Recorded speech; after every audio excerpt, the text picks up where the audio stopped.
In today's video, I am going to teach you how to draw a line in Tradingview. Begin by opening your chart. Any market or time frame works. The process is the same.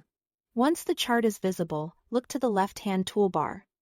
Near the top, the second icon typically looks like a diagonal line or a small trend line.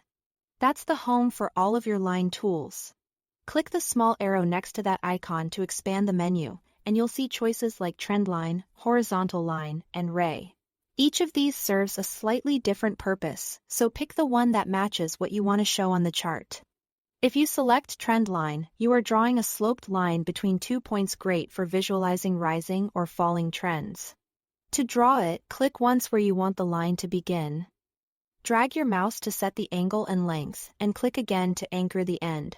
As you place it, you'll get a preview of the line so you can line it up with swing highs, lows, or any structure you are analyzing. After it's placed, you can fine-tune by dragging either endpoint or the middle of the line to reposition it precisely. If you choose horizontal line, you are marking a single price level that extends across the entire screen. Just click anywhere on the chart and Tradingview will place the line at that exact price. This is especially useful for support and resistance levels, prior highs and lows, or key round numbers. Since it's horizontal, it stays locked at that price even as you scroll or switch timeframes, making it a reliable visual reference. The ray option appears in the same menu and is helpful when you want a line that projects forward from a starting point.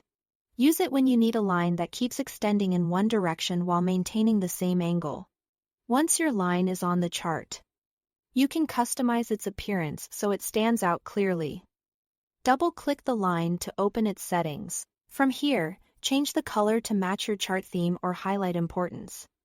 Adjust the thickness for better visibility and choose a style solid, dashed, or dotted so it's readable at a glance.